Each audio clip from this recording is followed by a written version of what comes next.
Hey guys, tonight we drift gently into the heart of the early Zulu kingdom long before road maps, long before alarms, where your day begins not with an inbox or an oat milk latte, but with the soft padding of bare feet on packed earth.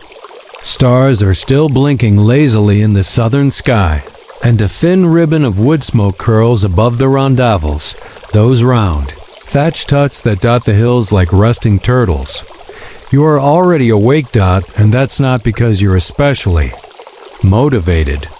It's just because if you sleep past the elders, someone will make sure your chores double for the week, Dot, so before you get comfortable, take a moment to like the video and subscribe, but only if you genuinely enjoy what I do here. I'd love to know where you're listening from and what time it is in your part of the world, so drop your location in the comments. Dot now. Dim the lights, maybe turn on a fan for that soft background hum, and let's ease into tonight's journey. Together, you stretch beneath your woven blanket and listen to the coals on the hearth murmur softly from last night's embers. The smell of ash, earth, and faintly sweet smoke settles over the room. Outside, a rooster clears its throat half-heartedly, as if even it knows this is too early to be enthusiastic. You slide open the animal hide flap that serves as your doorway and step into the morning. Except it's not morning, yet not really. It's that delicate in-between time when the world holds its breath, and even the stars seem reluctant to pack up. Dot, it's cool out here. Not cold, exactly, but the dew clings to everything like gossip. You feel it soaking into your ankles as you cross the packed dirt to the outer fence. Somewhere in the far hills, a drum beats, a slow, steady rhythm like a yawn in wood. It's not a war call, just the daily signal from the chief's kraal that the day is beginning.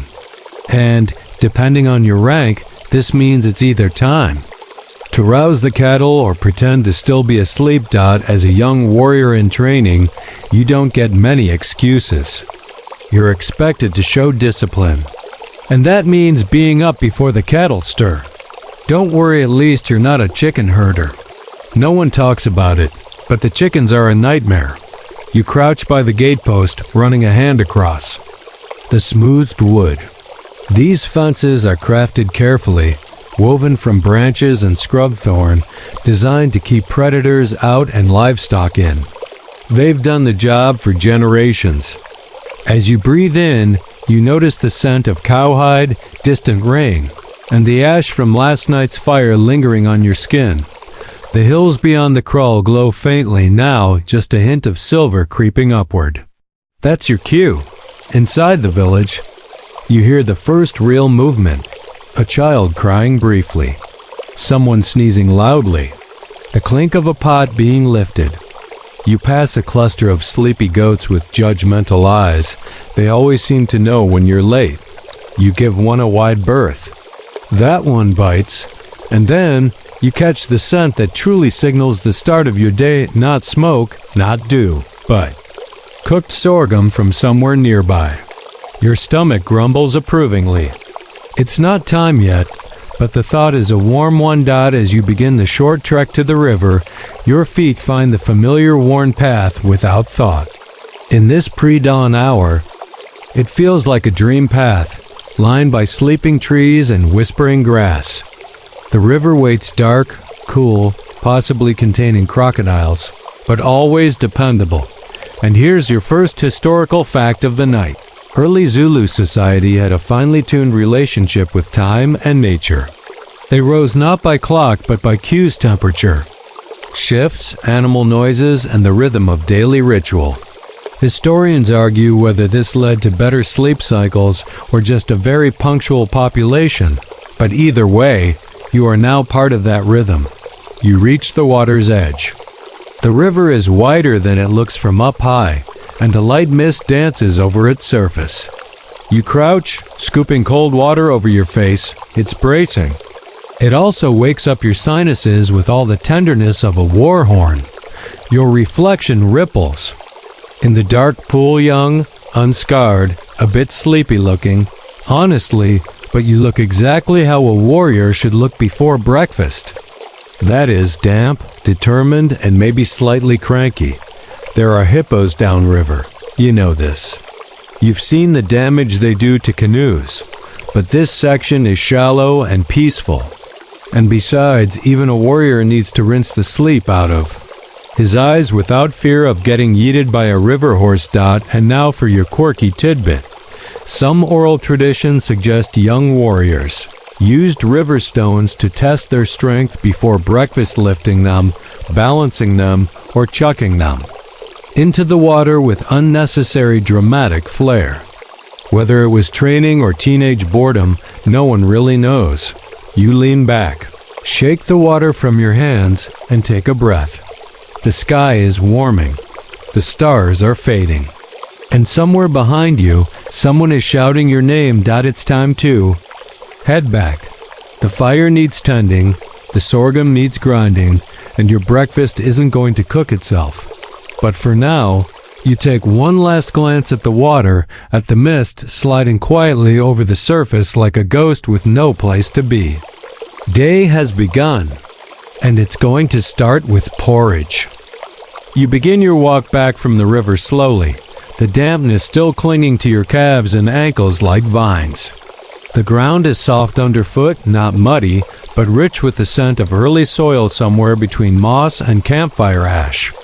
There's a faint rustling in the reeds behind you, and for a moment you wonder if it's the wind, or one of those river spirits your grandmother warned you about.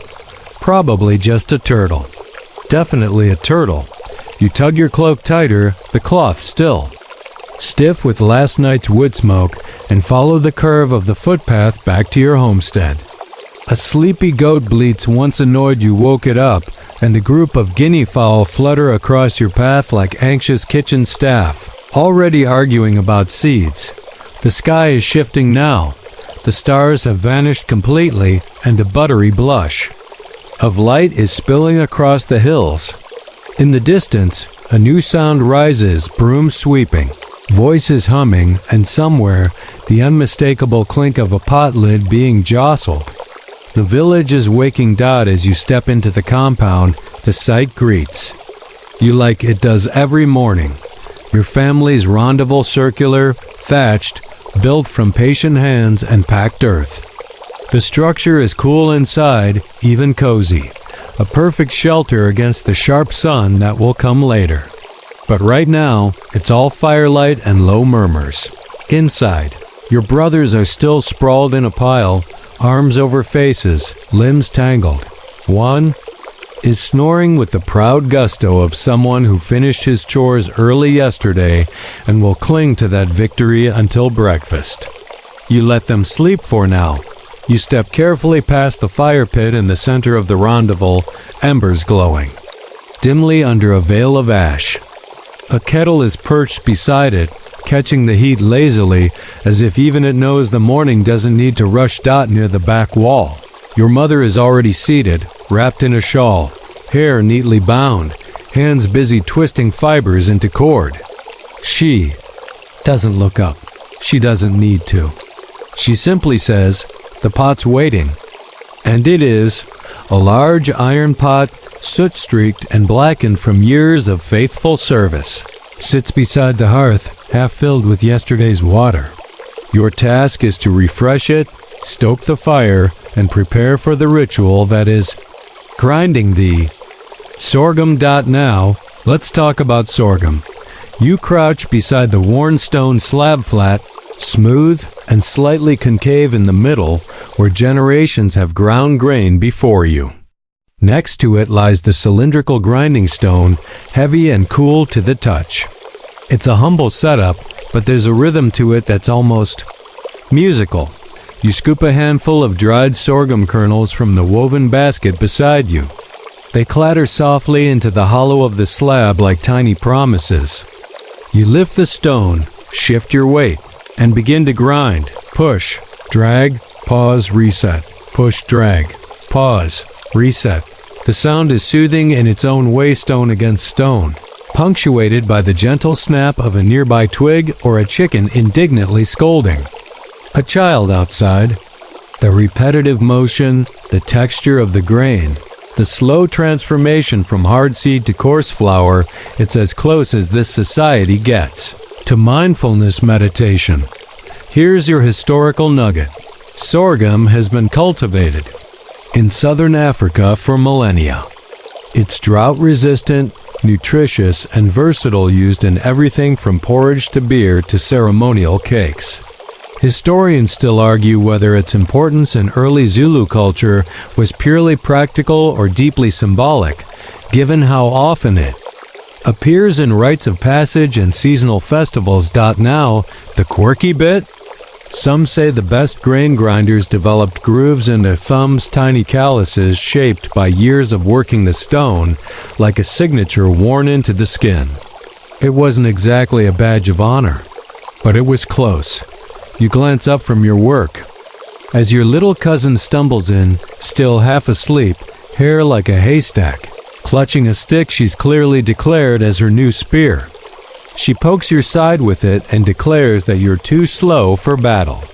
You inform her that true warriors never battle on empty stomachs. She considers this, then helps herself to a pinch of grain. The fire crackles to life behind you, fed by fresh wood and a few dried dung patties. The kettle begins to hiss softly. Breakfast is coming. Once the grain is ready, you scoop the coarse flour into the pot with practiced hands, add water, and begin to stir. There's no measuring here, just instinct. The kind of instinct you only earn from ruining the porridge 3 times and hearing about it from every relative you've ever had. You stir with a long, smooth stick carved from wild olive. It's worn at the tip from years of service, but its shape fits your palm exactly. As the water thickens into a creamy base, the aroma shifts nutty, comforting, slightly smoky. You can almost taste it already.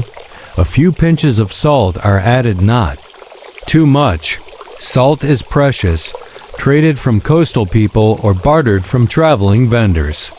If you're lucky, someone might have a sprig of wild herb to toss in or a drop of fermented milk to swirl at the end. But usually, it's just sorghum, water, and fire. And yet, it's enough. The pot bubbles gently as the porridge thickens. Outside, more voices rise. A goat bleats dramatically, as if personally offended. Someone yells about a missing sandal.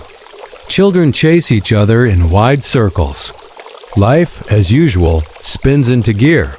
You take a step back and survey your work. Thick, warm, slightly lumpy. It's not gourmet, but it's filling, nourishing, and shared. And here's the part: the history. Books don't always emphasize. Breakfast in early Zulu life wasn't just about food. It was a social ritual, a way to mark the day's beginning, to gather around the same fire, to share laughter, plans, and the occasional mocking of last night's snoring. And as you ladle the porridge into clay bowls, you realize, like every morning, you've done your part in keeping that quiet rhythm alive. The first ladle of porridge lands in your brother's bowl with a satisfying plop.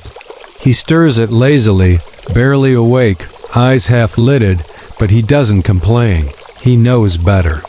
Complaining about breakfast in a Zulu household is the fastest way to earn dish duty for a week, and no one wants to scrub burnt pots. You hand out the next bowls to the rest of your siblings. One of them, the youngest, immediately begins shaping his porridge into what might be an animal, possibly a warthog. You're not sure. He giggles, and the glob slides down the side of the bowl. Your mother gives him the look. He straightens up instantly. There's a reason she doesn't need to shout.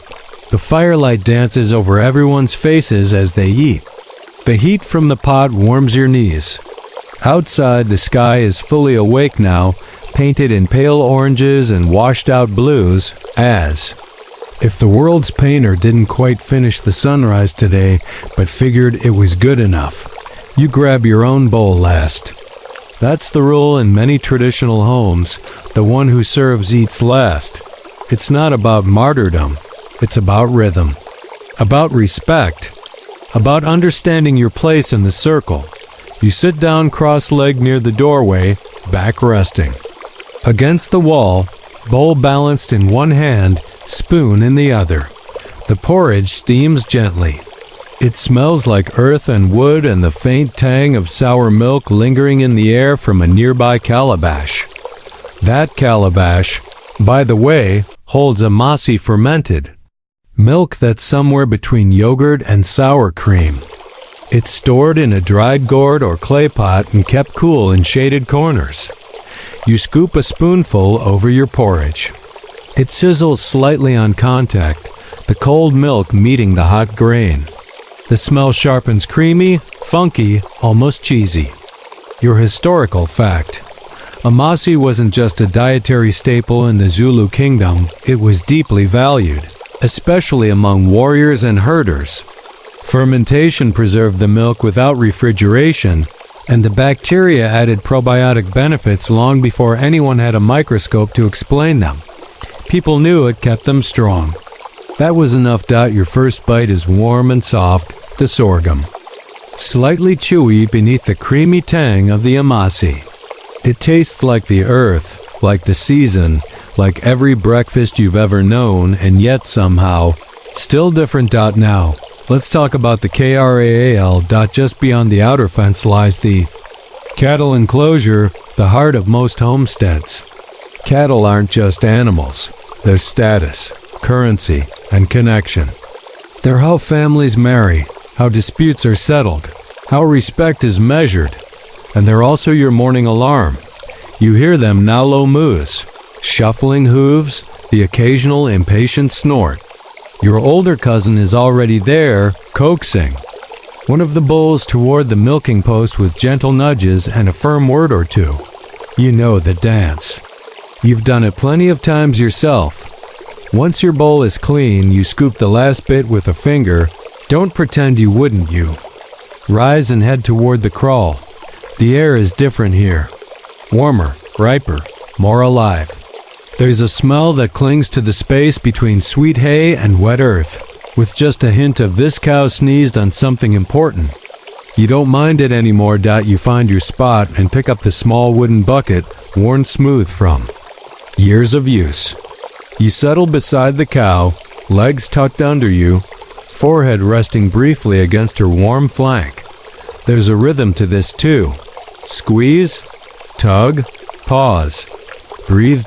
Milk streams into the bucket with a steady, comforting hiss. You feel the tension leave your shoulders, your hands moving almost without thought. The cow shifts once, content.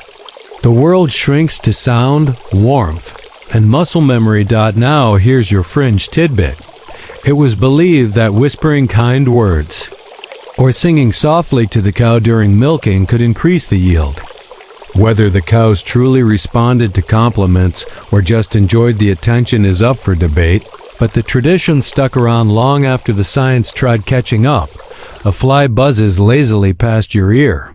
You swat it away with a flick that's more ceremonial than effective. You finish the bucket and set it aside. The milk will be poured off into containers, some to drink fresh, some to ferment into more amasi, and some traded with neighbors who ran short. Everything has its place. Back at the fire, your sister has begun washing the dishes. She scrapes out the pot with a carved spatula, preserving every last bit. Nothing goes to waste. Even leftover porridge will be pressed into cakes and dried. For travel days. She catches your eye and raises an eyebrow. Are you going to help, or just stand there smelling like cow? You nod and grab the water jug. But even as you rinse the bowls, even as the morning begins to scatter its light across the village rooftops and the crows begin their nosy patrol of the yard, you're still thinking about breakfast. About how something so simple, a bowl of porridge, a ladle of sour milk, a warm fire could feel like an anchor in the middle of a spinning world. Historians still argue whether early Zulu warriors maintained better health due to their fermented diets, or just the intense physicality of daily life. You're pretty sure it's both, but mostly you think it's that they never skipped breakfast. Because here, In the quiet wake of morning, where smoke curls like a lullaby and the day yawns into possibility, you've already done something important. You've eaten with your people. And now you're ready to face the rest of the day. Cow dung, chores, spears, gossip, and all. The dishes are drying in the sun now, upturned clay bowls glistening with beads of river water arranged carefully on a smooth rock near the cooking fire. A light breeze passes through the crawl, ruffling the grass thatch roofs, and for a brief moment, everything is still. Your chores are far from over, but for this one golden window of time, breakfast is behind you, and the day hasn't yet taken hold. This is the moment when conversations start, not the serious kind. Not yet, but the sort that stick to the edges of your mind, like ash to fingertips. As you stretch your back and look around the yard, someone whistles from behind the fence. It's your neighbor Temba, who always arrives a little too early, a little too loud, and somehow already informed about everything that happened before breakfast. You wonder if he sleeps at all. He's got that glint in his eye that says he knows something. You walk toward the fence, passing your aunt who's now flattening cow dung onto the floor of the rondavel with practiced slaps. It's not just tradition, it's cleanliness. Fresh dung, thinned with water, smooths the surface of the earth floors, seals out dust, and gives the whole home a surprisingly sweet, grassy scent. Really, once you get past the name, it's kind of comforting. Temba is already deep into some tale about who got caught sneaking out of the healer's hut after dusk. You try not to grin. Everyone knows the story's likely only half true, but that's the point. You lean against the fence and pick up a twig, tracing circles in the dust with your toe as he goes on. Gossip, in this world, is a form of currency. It's traded at the speed of whispers, spiced with exaggeration, and polished by repetition. And here's your historical moment for this section. In Zulu culture, the morning meal was more than nutrition, it was a social checkpoint. It's when the community reset. News, disputes, plans for the day, they all started around the breakfast fire.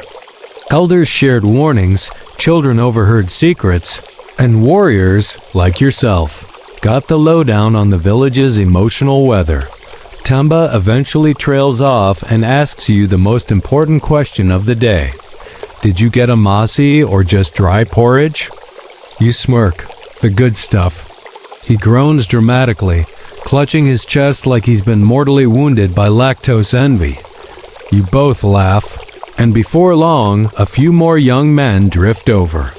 One of them has a carved stick he's whittling into, a new practice spear. Another is chewing a sweet root, something bitter at first but oddly refreshing once your tongue gives up protesting. Someone brings up yesterday's training session, how one of the younger boys tripped over his own spear. During drills, there's friendly teasing, the kind that doesn't sting, just glides over skin like sunlight. These moments, this chatter, they're the connective tissue of the community. And yet, underneath the laughter and stories, there's preparation happening. Today is a training day. You know what that means. Extra porridge this morning wasn't just indulgence, it was fuel. The young warriors begin stretching their legs, idly tossing sticks, mimicking the stances of the older fighters. Someone does a mock impression of the drill master, complete with his disapproving eyebrow. It's very accurate. Unfortunately for him, the real drill master has just stepped around the corner. He raises the actual disapproving eyebrow. Everyone suddenly finds something interesting to do, tying sandals, examining the clouds, or marveling at an invisible bird. Good, the drill master says dryly. Since you're all so awake, we'll start early. Groans ripple through the group, but they're half-hearted. This is what you live for, after all. The sharpening of the self, the rhythm of breath and discipline, the secret pride that grows. Like muscle with each morning you endure. But first, you need water. You duck back into the homestead to grab your gourd. Your sister hands it over without a word, already focused on her own task of weaving new sleeping mats from reeds. Her fingers move fast, clever. She doesn't look up, but says, "Try not to come back with a limp this time." You offer a half smile. No promises. Then you're off, trotting lightly down the path toward the training grounds, the sound of feet on dry earth matching your heartbeat. There's energy in your body now fueled by food, by fire, by family, and something else. 2. A kind of quiet pride. Now for your fringe tidbit. Some Zulu warriors believe the first food of the day influenced not just your strength, but your decisions. Sour milk made you cautious, meat made you bold. Plain porridge kept your head cool. Whether or not it's true, you think about it now, wondering what sort of warrior you're about to be as you reach the training field. The sun has fully emerged over the hills. It spreads golden light across the grasslands, illuminating the dust kicked up by feet, the sparkle of dew clinging to spear tips, and the determined set of young jaws already lined up in formation. You find your place in the line. The drill master barks a command. The spears rise. Another day has begun. And you are ready, because you've already had breakfast and it tasted like home. The morning heat hasn't yet arrived, but the air is already shifting, losing its dewy softness as the sun rises. You can feel it on your shoulders, the first dry breath of the coming day.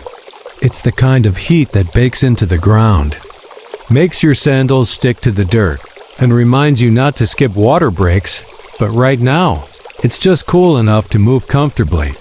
You and the others stand shoulder to shoulder on the practice field, a long, clear stretch of flattened earth marked by footpaths and trampled grass. Around you, warriors in training stretch, bounce lightly on the balls of their feet, and shift their spears from hand to hand like dancers warming up before a performance. The drill master paces in front of the line, his expression unreadable. His spear rests across his shoulders, hands looped casually over either end, but there's nothing relaxed about him. He carries the aura of a man who has seen real war, and would still happily throw a spear at someone for forgetting to tighten their belt properly. "Breakfast," he says, loudly enough that even the birds quiet down, is no excuse to be slow. You all nod solemnly, as if you hadn't each devoured 2 bowls of porridge and a ladle of amasi only 30 minutes ago. "Full stomachs," he continues, "mean full energy. Let's use it." And with that, the drills begin. You start with formation runs, dashing in staggered groups across the field. Bare feet thud against the earth in a rhythm that feels more ancient than speech. Breath puffs in steady clouds, and the sound of laughter, yes, even during training, rises among you. The kind of laughter that says, "This is hard, but it's..." Hours you move into spear drill's next stance, aim, throw. The wooden shafts whistle through the air, landing in a rough circle around the target post. You adjust your grip, again and again. Each throw cleaner than the last. And here's your historical fact. Zulu warriors under Shaka's military reforms were renowned for their discipline and skill. Training wasn't casual, it was constant. Young men spent years honing their bodies, learning formations and mastering the use of the ikowa, a short stabbing spear designed for close combat. Breakfast? Essential fuel. Miss it, and you might just miss the throw that would save your life. But of course, not every day was battlefield prep. Some days were about rhythm, about perfecting muscle memory, about strengthening not just arms, but the group itself. Warriors didn't just train for individual skill, they trained for cohesion.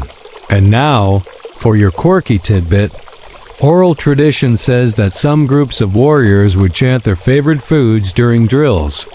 Amasi. Amasi, as a kind of inside joke and rhythm booster. A subtle rebellion against hunger, maybe, or just a way to distract from sore muscles. Either way, no one tells the drill master, your mid-stance, breath steady when he pauses in front of you. His gaze flicks to your left hand. Too high dot without a word, he adjusts it. His fingers are calloused like tree bark, his correction firm but precise. He nods once. You're doing fine. Again. He says, dot you throw dot, it lands cleanly. The other boys whoop in approval, not mockery, but camaraderie. You've all missed more than you've hit, and when someone finally sticks a shot dead center, it's worth a shout. Even the drill master, though pretending to check the horizon, allows the corner of his mouth to twitch upward. You keep going throws, sprints, mock formations. Your stomach doesn't complain, but it rumbles now and then in protest. More from bouncing than hunger. The porridge is working hard today, after what feels like hours, but is probably closer to one. The drill master blows his whistle. Everyone freezes, panting, soaked in sweat, and ready to collapse. He raises one hand and gives the signal for break. Stagger over to a tree at the edge of the field and plop down in its shade, legs splayed like a dropped bundle of sticks. Your friends join you, groaning and elbowing each other over who threw worst. Temba sprawls beside you, dramatically gasping, I'm never eating porridge again. I want meat. Meat for every meal. Then marry a hunter's daughter, someone mutters. You marry her, Temba shoots back. I'll marry the one who makes sweet porridge. That sets off a debate. Sweet porridge made with honey, fruit, or even rare sugar is a luxury, not an everyday breakfast. But oh, when it appears, it's all anyone can talk about. You once had it at a cousin's wedding feast. You still think about it sometimes. Like a dream that tasted like bananas and clouds as you sip from your gourd and pass it along, the laughter softens into quiet. A few boys lean back, eyes closed, faces turned to the breeze. One of them starts humming a low, slow tune, an old lullaby usually sung to babies, but oddly perfect for this moment. The rest of you don't join in, but you let the sound fill. The space between breaths.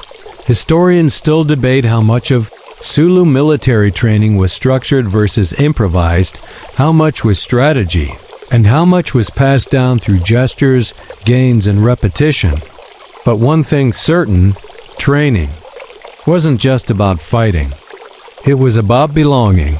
And even now, as the sun climbs higher, your muscles ache, and sweat slides down your spine, you feel it. You belong to something bigger than yourself. And you know what helped you get through this morning? That quiet bowl of porridge. The break ends just as your body begins to truly relax, which is exactly how the drill master likes it. Can't let young warriors get too comfortable. That's how soft bellies and slower throws sneak in. He claps once, a sharp echo against the open field, and you all groan in unison. It's not quite rebellion, but it's a protest the way a snail might protest gravity half-hearted, slow and inevitably ignored. You roll to your feet, legs stiff from squatting, your calf muscles buzzing like bees in a hollow log. As you collect your spear again, you notice something on the horizon, a thin curl of smoke rising from one of the more distant homesteads. Breakfast fire's still going. Someone had a slow start, or maybe they're still cooking something special now. Wouldn't that be nice? Formation drill, the drill master announces, and immediately the line reforms. This time, you're running patterns. Simulated battlefield. Moves that require the kind of coordination only achieved through repetition and breakfast-fueled muscle memory. Step, stab, sidestep. Shield up, pivot, run, stop. Repeat that as the sun climbs higher. It begins to press down slowly, like a hand cupping your whole head. Sweat drips from your brow. Your arms shine like polished gourds, and even the spear starts to feel heavier in your hands. And still, you go on. The Zulu training system was designed to forge discipline through movement. Shaka Kasanzanga Kona, yes. that Shaka revolutionized warrior preparation by emphasizing relentless drill work, rapid movement, and tight formations like the buffalo horn tactic. But what's often forgotten is that his warriors didn't just train with spears. They trained with stomachs full of practical food, mostly plant-based, easy to digest, and consistent. A good warrior knew how to keep his body fueled without wasting time on luxuries. Historians still argue whether the consistency of meals was due to intentional discipline or just necessity. After all, rural ingredients didn't vary much. But either way, warriors like you didn't wake up to a menu. You woke up to what was there. Usually porridge. And today, it's working. By the time the final whistle sounds, your limbs are jelly. Your ears ring faintly. You think your toenails might be sweating, but you're standing. You didn't drop your spear. You even, miracle of miracles, landed that one spin throw without impaling Temba. He'll still talk about it like you nearly got him, though. You sit down heavily beneath the marula tree as the others do the same, the thick branches offering mottled shade and a soft rain of tiny bugs. One lands in your water gourd. You drink it anyway. Welcome to warrior life. Temba sits beside you and announces, "If I ever become king, breakfast will be meat and sweet porridge. Every day." If you become king, someone mutters, "we'll all die of indigestion." You laugh. You can't help it. And now comes one of the lesser-known morning traditions of your group, the fire pit recap. No one invented it, it just sort of happens every day. You and the other young warriors gather somewhere shady and retell the days. Training events with as much embellishment as possible. That spear throw? Clearly a 6-meter leap followed by a mid-air spin. That sidestep? Obviously dodged 4 invisible enemies. That time you tripped on a rock? Absolutely intentional. You were practicing ground combat. You're halfway through retelling your own near-death brush with a grasshopper ambush when your cousin appears with a jug of fresh water and something truly beautiful. Roasted groundnuts wrapped in a woven leaf pouch. Snack time. This, dear listener, is not breakfast. But it's worth a moment of appreciation. The nuts are warm, salty, and rich, roasted earlier by one of the older aunties and tucked into a basket beside the main hut. They're your reward, your after-breakfast break, your morning medal. Here's your quirky tidbit. Groundnuts, like sorghum and amasi, were nutritional cornerstones. High in fat and protein, they made the perfect snack for active days. Sometimes pounded into a paste, sometimes mixed with grain. They were versatile and beloved, except when they weren't peeled. No one liked the unpeeled ones. You could start a village argument over that. You lean back, chewing slowly, letting the salt bring life back to your senses. Around you, the group has mellowed. The teasing continues, but voices are softer, movement slower, eyes half closed. You look up at the sky, which has gone that washed-out mid-morning blue. You notice the clouds long and thin, like white brushstrokes fading toward the mountains. In this moment, you feel content. Tired, sure. Sticky, very. But content. The kind of quiet satisfaction that only comes from a morning well spent, a meal well eaten, and sweat honestly earned. This is what the elders meant when they said, "Start the day with work, not words." And you did. You started it with porridge and a spear, with cow dung floors and cousins who can't whisper, with jokes about royal breakfasts and a tiny, crunchy bug in your water. Historians often focus on Zulu warfare, politics, and royalty, but mornings like this are what most people lived. Ordinary rhythms, simple food, deep, enduring bonds. Close your eyes. Let the sun hang a little higher. Let the sweat dry on your skin, and let the memory of breakfast settle, warm and steady, in your belly. You don't remember falling asleep, but somehow the tree has pulled you into a shallow, sun-dappled nap. The warmth on your face is pleasant, the breeze faint but kind, And for a few delicious moments, the sounds of the village slip into the background like a soft drumbeat in the distance. But naps and warrior training aren't long luxuries. They're tiny pauses just long enough to dream about grilled meat and maybe forget for a moment that you still have chores. Someone clears there. Throat above you. You crack one eye open. Your younger cousin is standing there with a broom made of stiff twigs, barefoot and smug. Your mother says the floor won't sweep itself. Of course she does. You sit up with a theatrical groan, brushing roasted groundnut shells from your lap, and give your cousin a look that says someday you'll understand. But he's already sprinting away, giggling. You haul yourself up and make your way back toward your family's hut.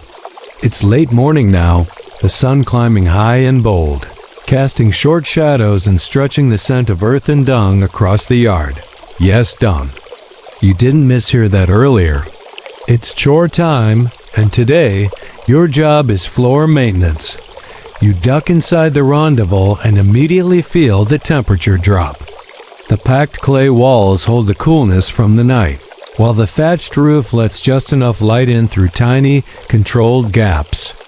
Your mother hands you a gourd of cow dung mixed with water, nods toward the broom, and goes back to weaving. You kneel at the doorway and begin spreading the mixture across the floor in slow, practiced strokes. It smells earthy, pungent, yes, but not unpleasant. You've grown used to it. It's not raw dung after all. It's mixed, sun-dried, stirred with ash or straw depending on the season, and always handled with care. And the result is surprisingly sanitary. Here's your historical fact. In many traditional Zulu homes, floors were regularly smoothed and sealed with dung plaster. It kept insects at bay, repelled dust, and even added structural strength to the hut space. It was also believed to carry symbolic meaning. Renewing the floor meant renewing the family's grounding. You work slowly, letting your thoughts wander. The rhythmic scraping of the broom, the sound of kids playing outside, a hen clucking indignantly at a passing goat. It all merges into a comforting background hum dot as you smooth the paste into a corner. You notice a tiny lizard watching you from a ceiling beam. You nod respectfully. It doesn't blink. It's clearly in charge now. And here's your quirky tidbit. Some elders believe that having a lizard in your hut brought good fortune, especially if it stayed near the cooking pot. Whether superstition or coincidence, you've never tried chasing one out. You like the idea of a silent guardian with sticky feet by the time you finish smoothing the final arc across the doorway.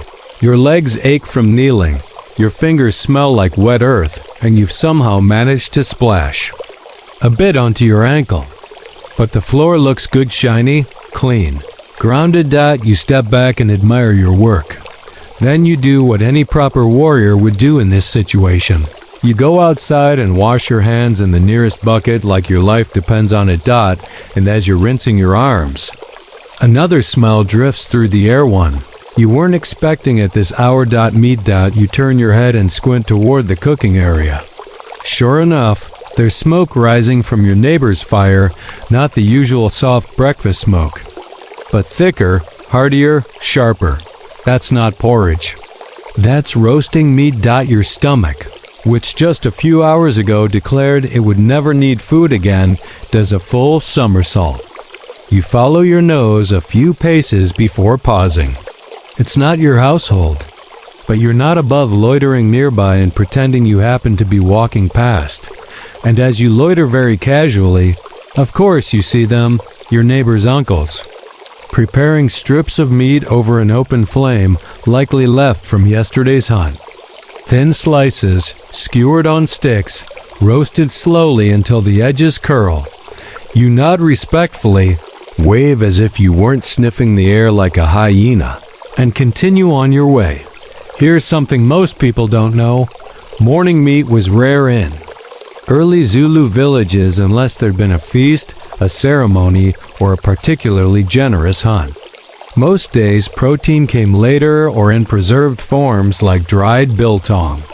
But when it did appear with breakfast, it meant something.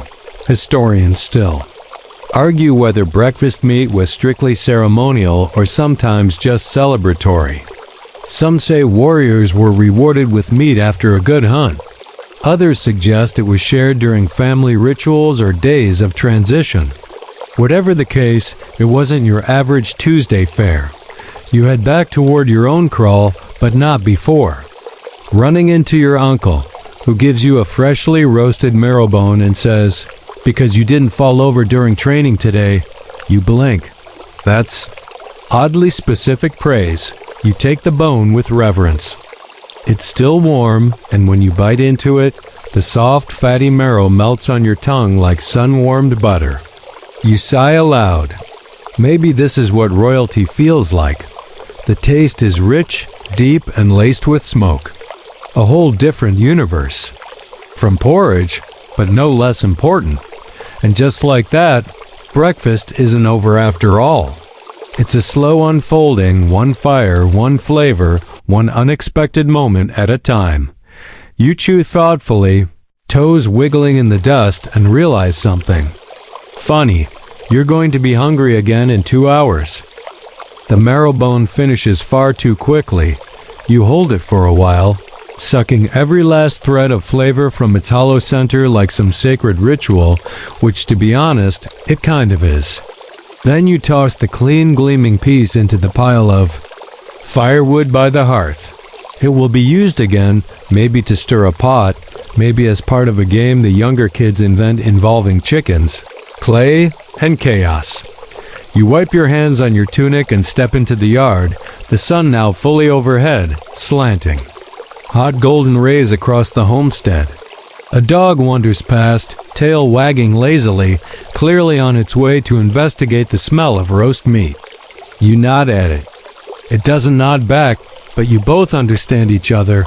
Back inside, your mother is already preparing lunch, slicing greens into a calabash bowl, murmuring a song under her breath. She doesn't ask if you're hungry, she knows you are, but she also doesn't say when it'll be ready. That's her power move. You take the hint and step back outside. Midday is the slowest part of the day. The heat presses down like a thick wool blanket. Even the insects drone more lazily. This is the hour for chores that don't involve running, lifting, or battling anyone with a spear. In other words, it's time to talk dot and in this society. Talking, especially during or just after breakfast, is as much a ritual as eating. You wander down the path to your grandmother's hut. Her space always smells like sage and stored memories. She's sitting outside, sorting dried herbs into woven pouches. Her hands move like wind, her eyes like stone. You sit beside her without a word. She hands you a bundle of dried bark. You know what that is? She asks, eyes not leaving her task. You nod. Stomach medicine. She snorts. Only if you boil it properly. Boil it wrong and you'll see colors for 3 days. That seems excessive. You look at the bark like it might leap out of your hand. She laughs softly, the kind of laugh that folds itself into the wind and disappears. And now, here's your historical fact. Elders, particularly women, were repositories of knowledge in Zulu society. They remembered planting cycles, illness remedies, clan stories, and the unspoken rules that shaped every meal, ritual, and argument. Breakfast conversations with a grandmother could include gossip, warnings, and subtle nudges toward marriage. Sometimes all in the same sentence. "Did you eat today?" she asks, in a tone that somehow manages to sound both concerned and slightly accusatory. "Yes," you answer. "Amasi and sorghum." She nods approvingly. "Not too much?" "No," you lie. Because that second bowl was definitely a little too much. Here's your quirky tidbit. Overindulgence, even at breakfast, was lightly frowned upon. Not because food was scarce, it often was, but because restraint was admired. Eating just enough was seen as a sign of discipline. Not that anyone was going to measure your spoonfuls, but if your belt suddenly needed loosening during a ceremony, you'd hear about it. For weeks, you help her bundle the herbs in silence. Occasionally, she hums something ancient and off-key. A song from before your time, or maybe before anyone's time. You don't ask. You just hum along quietly, letting the tune fill the spaces between the sunlight and the sounds of distant cattle bells. Eventually, she sets the bundles aside and begins talking not to you exactly, but toward the space between you. She tells a story about your grandfather, how he once tried to make his own breakfast over a fire and nearly burned down the fence. How he tried to pretend the wind caused it. How he still blamed the firewood until the day he died. You laugh not because it's new, but because you've heard it a dozen times and it still lands perfectly. Storytelling, you realize, is another form of nourishment. It doesn't fill the stomach, but it feeds the space just behind your eyes, the part that remembers things. That connects dots, that reminds you who you are. Historians still argue whether oral storytelling traditions preserved more accurate history than written records. But in this moment, with bark in your lap and your grandmother humming softly, there's no doubt in your mind. This is truth. This is legacy. And it came wrapped in a memory about a bad cook and an unlucky fence. After a while, she shoos you away not unkindly, just firmly. She says you're still too young to be sitting still that long. You rise, stretch, and walk slowly back toward your hut. And there, like a reward for all your good behavior, sits your mother's pot steam curling upward, smell carrying across. The yard like a promise. It's not lunch yet, but it's almost. The porridge may be gone, but the rhythm it started continues into every part of your day. One bowl, one story, one whispered joke at a time. You linger by the hearth, pretending not to hover. But let's be honest, you're definitely hovering. The smell coming from the pot is too good to walk away from. A savory blend of pumpkin leaves, crushed groundnuts, and something smoky, maybe. A dash of dried meat or a cheeky handful of river fish your uncle snuck in. Your mother gives you a sidelong glance. She knows your tricks. You grab a stick and poke at the fire helpfully, just in case she's keeping score. You're not eating again, she says without turning from the pot. Just checking the flame, you reply. She chuckles softly. The vavy. Sound half affection. If you're not fooling anyone, it's not quite lunchtime yet. But the entire village has entered that hazy, in-between time when chores slow down, stories stretch longer, and people start inching toward whatever shade they can find. You lean against the fence near the cow pen, letting your thoughts wander lazily back to the morning's breakfast. That porridge did its job, but there's more to it than just fuel among your people. The morning meal is where social roles are confirmed without anyone needing to say a word. The one who stirs the pot shows their care. The one who eats last demonstrates patience. The one who pretends not to care about the sour milk but still takes the biggest ladleful? Clearly a middle child. As you reflect, your cousin appears, grinning mischievously, and drops a handful of boiled maize kernels into your palm. No explanation. Just a snack. You chew slowly, crunching down on the lightly salted bites and letting the sweetness fill the gaps between thoughts. And here's your historical fact. Maize, though not originally native to this region, became a major staple after its introduction via trade.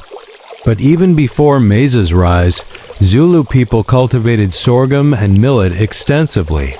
Sorghum wasn't just food, it was identity. It dictated planting seasons, harvest celebrations, even spiritual offerings.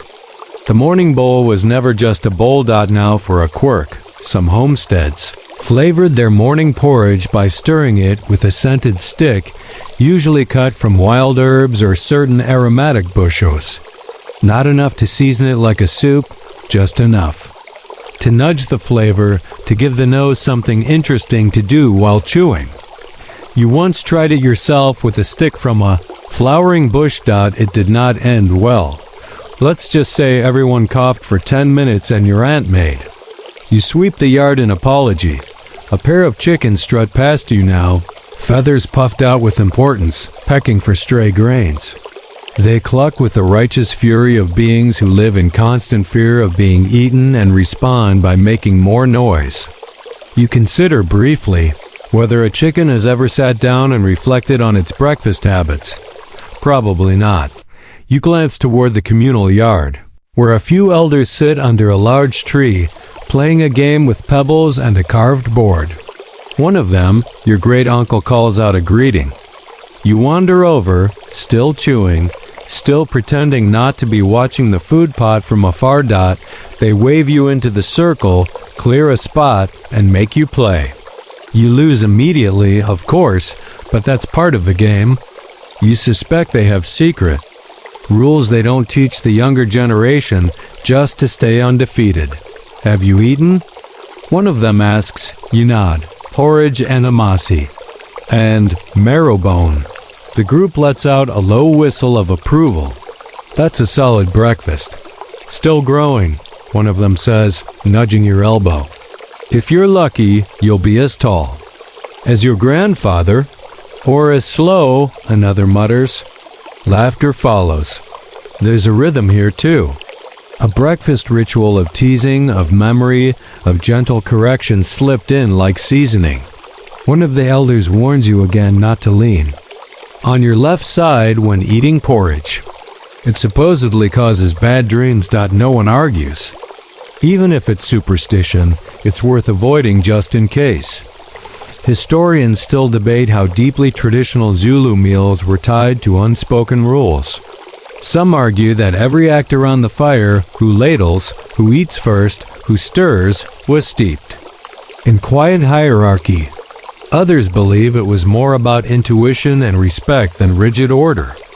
You've seen it both ways. You've watched a child pass the best portion to an elder without being asked. You've watched a grandmother test the porridge with her pinky finger and everyone nod, knowing it's done. You think maybe both views are right. As the sun inches past noon, the shadows deepen and the pot begins to hiss more urgently.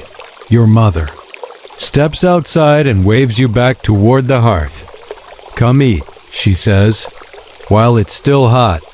You obey with the speed of a leopard that smells stew. The food is scooped into bowls, one for each family member, plus a shared side plate for the little ones. Everyone gathers without needing to be called twice. The youngest sits closest to the fire. The oldest, your grandmother, takes the place of honor at the back wall. You sit cross-legged, balanced carefully, and take the first bite. Hot, creamy, smoky, sweet. A little bitter from the greens, a little crunch from the nuts. And somehow, all of it tastes like morning, even though it's not. And that's the thing, Zulu breakfast isn't a time slot. It's a mood, a rhythm, a shared understanding that the day begins with nourishment, not noise. That food isn't just eaten, it's felt. And in that moment, you feel it deeply. The day may be halfway done, but its rhythm is still echoing through your bones. The midday meal slides warmly into your stomach, not heavy, but steady like a well-placed stone on a windy roof. It anchors you. You lean back slightly, resting your elbows behind you, chewing slower now. The world still glowing under the heat of early afternoon feels soft and somehow edges rounded. Sounds hushed. Conversation bubbles up around the fire like steam from the pot. Your aunt shares a story about a neighbor who mistook a mongoose for a chicken.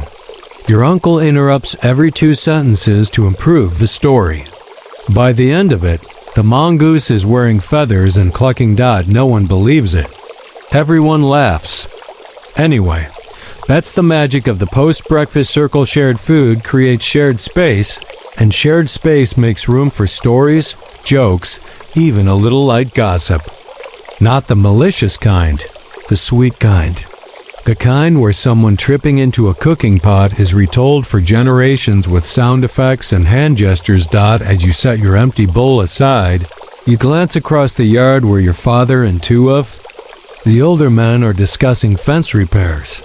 Someone has tied a strip of old cloth around a leaning post, probably to signal, "Fix me before the goats escape and terrorize the corn again." You wander over, not to help yet, but to hover nearby. This is how things are passed down. Not through lectures, but through the slow osmosis of standing nearby while the older generation talks. The termites get in under the clay base. Your father is saying, "See that mound? That wasn't here last month." He crouches beside the fence and pokes gently at the ground. You nod as if you understand. You do not, but you will. Here's your historical fact. In Zulu homesteads, breakfast time wasn't just for eating, it was a social checkpoint that naturally transitioned into planning the day's duties. Who was fixing the roof? Who was walking to the river? Who had the delicate job of telling the neighbor her goat was in someone else's garden again? Meals, especially the morning ones, were the silent moderators of daily life. You're handed a smaller post and told to help prop the main one. Your hands are still a bit oily from lunch, but no one minds. Dirt and food mix all the time out here on hands, clothes, lives. You brace the stick in place, and your father drives it down with 3 solid thuds of a stone mallet. "Good," he says, handing you the mallet. "Next one's yours." Now for the quirky bit, some villages had informal rules about when breakfast had actually ended. One of them being the moment someone picked up a tool. Until then, it was still eating time, and any mention of work might get you a death glare from whoever was still chewing. But once a broom or mallet appeared, it was over. The day had truly begun. You finished the repairs just in time to see your little cousin chasing a chicken around the far edge of the yard, shrieking with delight while the bird outmaneuvers him with unexpected dignity. The aunties cheer for the chicken. The chicken wins. You wipe your hands and walk toward the upper end of the kraal, where your sister is sketching a pattern in the dirt with a reed. You recognize it, one of the clan symbols used during festivals. It's a stylized bullhorn, etched in careful curves, repeating like waves. She glances up. "I'm practicing," she says. "There's a naming ceremony next week." You nod. Naming ceremonies are serious business. Babies are welcomed with song, rhythm, and of course, food, especially early food. Porridge is nearly always part of it, thickened until it holds shape and served with decorative herbs or bits of sweet fruit if available. Historians still debate the symbolic depth of morning food in ceremonies. Was it chosen for its simplicity, its sustenance, or its accessibility? Perhaps it was all three. But there's no doubt it holds meaning beyond the stomach. Your sister stands and shows you the design again, pointing out where it'll be drawn around the ceremonial fire. She doesn't say it, but you both know someone in your family will likely be called to cook for the guests. You also both know it'll probably be you doing most of the stirring. You wander back toward the rendezvous, thoughts drifting now. The sun's heat has peaked and begun its slow descent.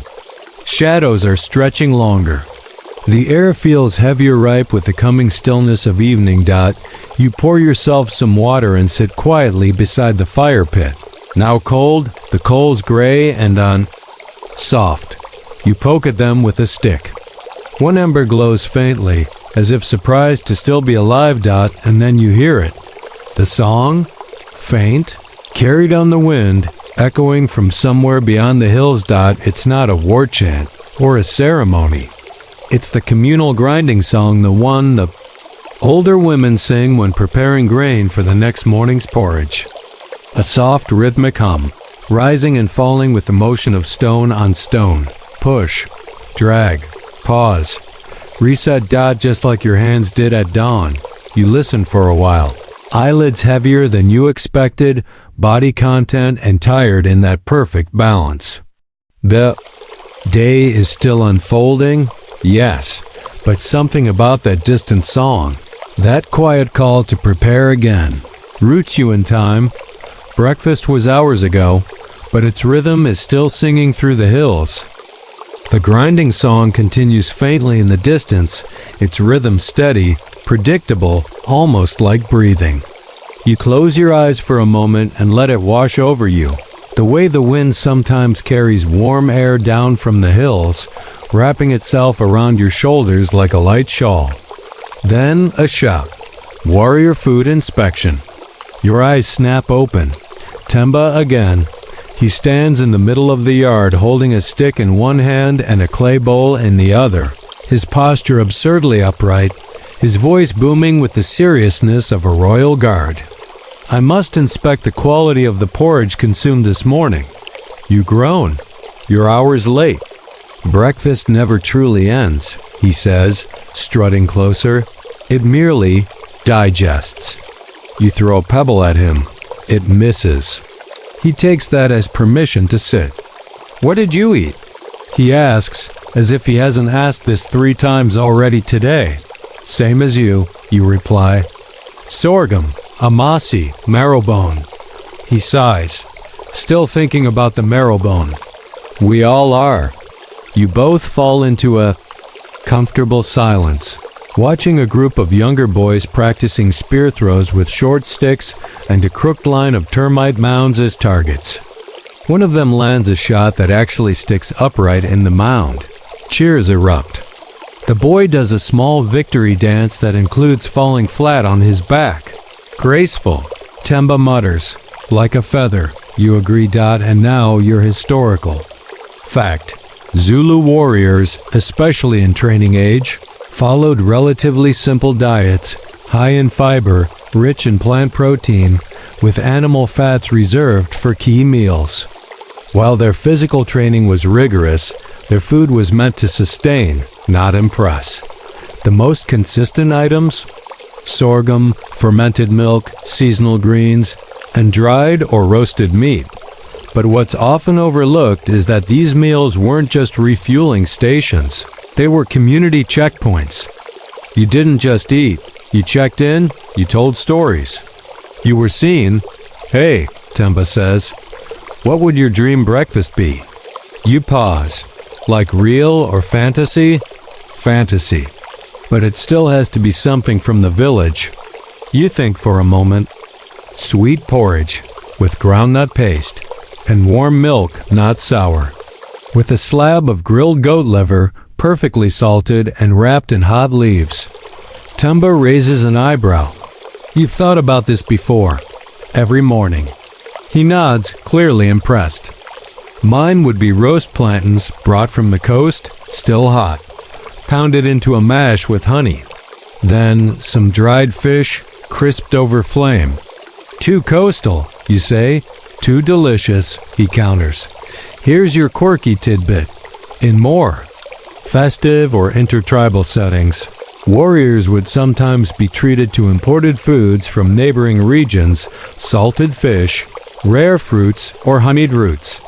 These weren't daily fare, but they stuck in memory, often becoming the stuff of culinary daydreams. You think half of Shaka's diplomatic success might have been built on feeding people well. You both look up at the sky. The sun has begun its descent, now slipping from its stern glare into a softer amber-hued kindness. Shadows stretch farther. Even the chickens have started settling down, fluffing their feathers and muttering softly to themselves like old women with a grudge against worms. Did you know? Temba says suddenly, that warriors used to measure their strength by how much porridge they could eat without yawning. You snort. That's not real. Prove it's not. You open your mouth to reply, but yawn instead. He cackles. Around you, the rhythm of the homestead is shifting. Aunties are sweeping dust away from entrances. Cousins are sorting firewood for the evening meal. The grain grinding song has stopped now, replaced by the soft scraping of millet being poured into storage pots. Come on, Temba says, rising. Let's get something to drink. You wander over to the water jug, tipping the clay pot gently to pour into your gourd. The water is cool, slightly earthy from the pot, refreshing in the way only unflavored, unbothered water can be. You hand the gourd to Temba. He drinks, then sighs dramatically like a man who's just crossed a desert. "So," he says, "ready to fight in a real battle?" You roll your eyes. "I just scrub a dung off a floor for 2 hours. I've already survived something." And here's where the scholarly debates come in. Some argue that Zulu warriors were prepared for conflict almost from birth, that everything, from the way they ate to how they were taught to rise with the sun, was angled toward readiness. Others argue that warrior training was a stage, not a lifestyle. A time-bound role that came after the foundation of home, family, food, and chores. You lean toward the second theory because right now, with your belly full, the sky wide, and your best friend beside you still pretending to be a porridge inspector, you don't feel like a soldier. You feel like part of something much older than battle. You feel rooted like grain in a good season, like stories by firelight, like the steady weight of a clay bowl in your hands. The light shifts just slightly enough to remind you the day is tilting toward evening.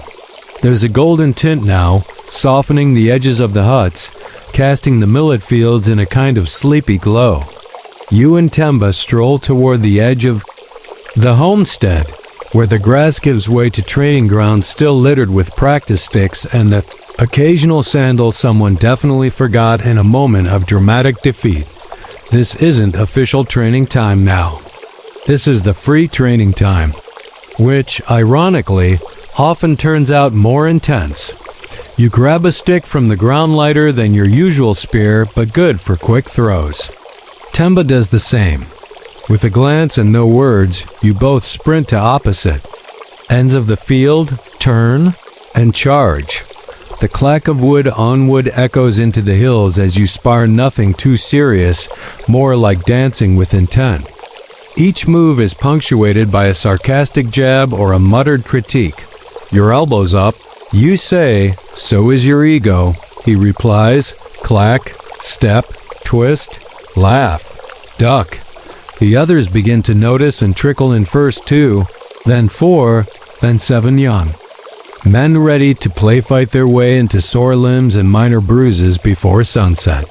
The drill master would shake his head if he saw you all now, but probably with a faint smile. You pause for water, chest rising and falling, the heat still in your bones from earlier, but the breeze has picked up cool and dry.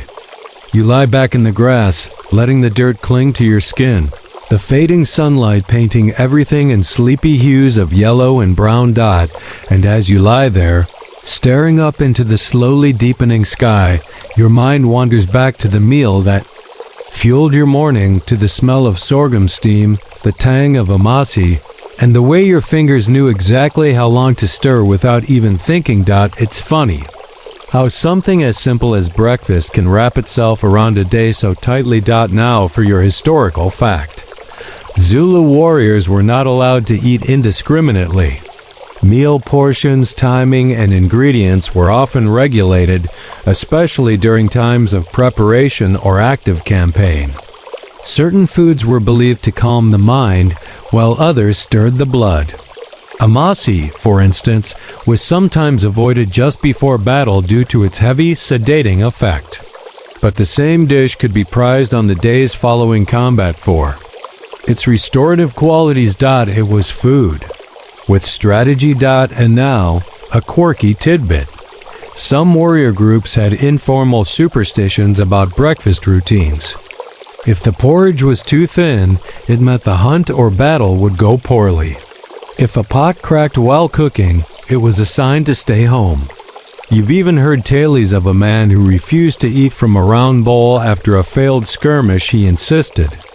It reminded him of a shield dropping. Food and fate were never too far apart.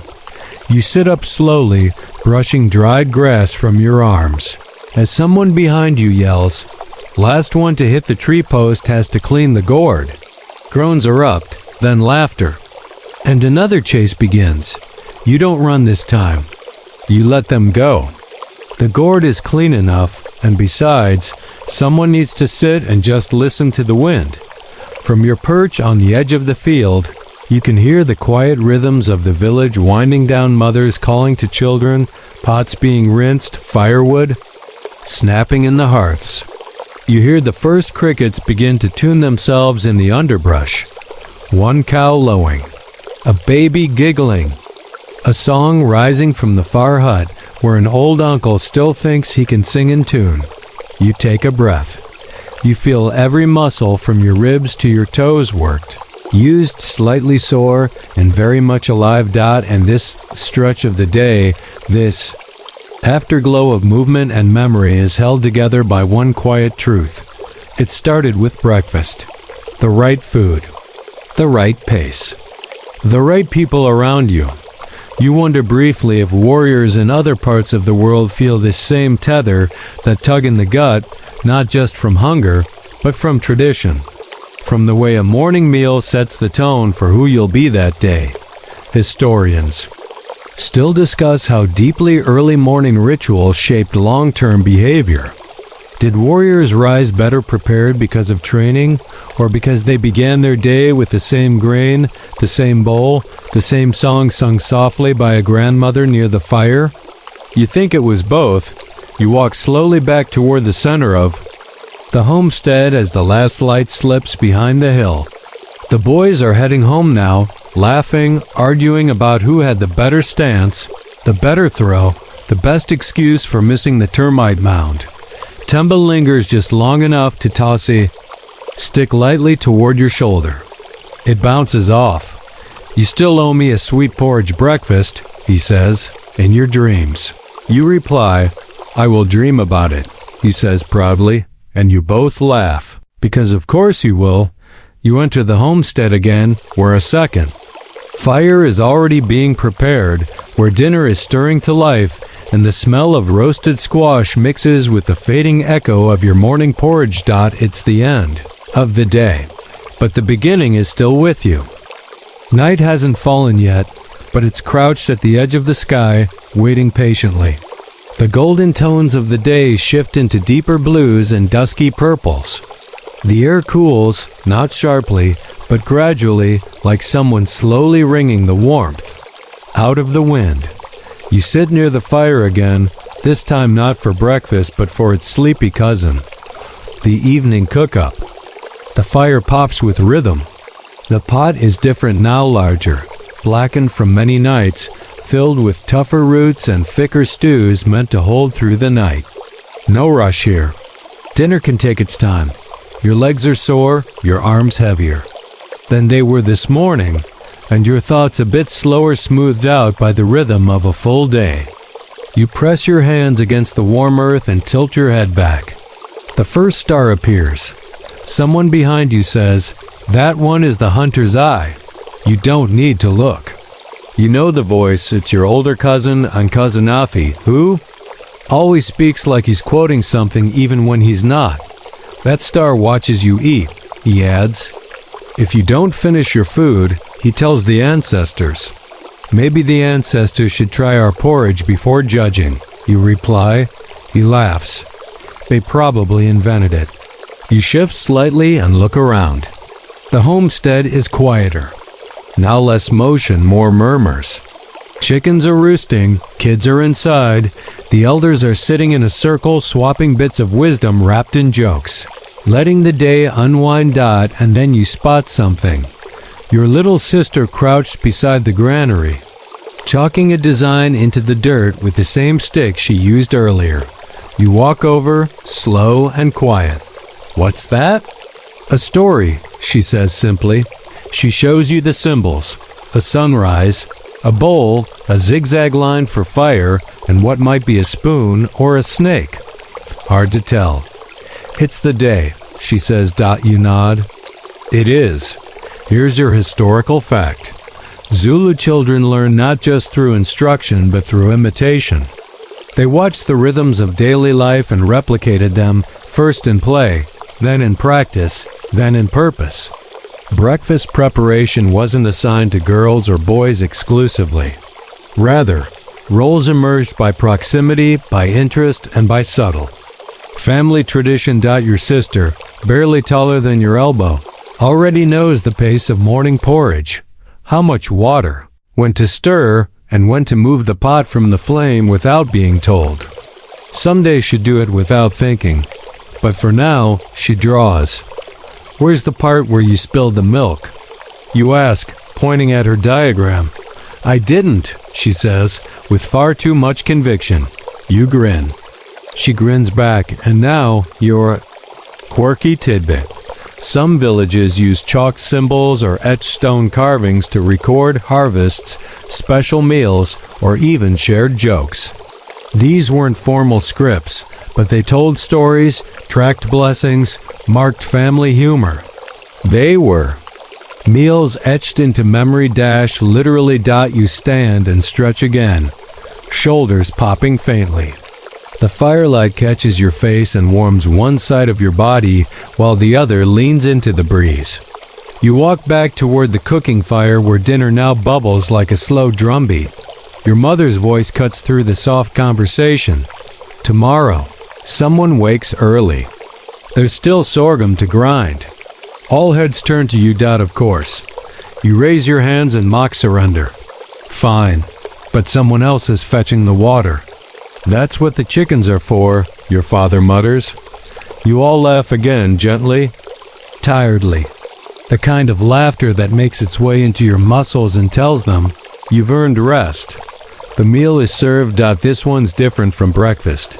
Richer, spicier, more roots, more depth. But the bowl feels familiar in your hands.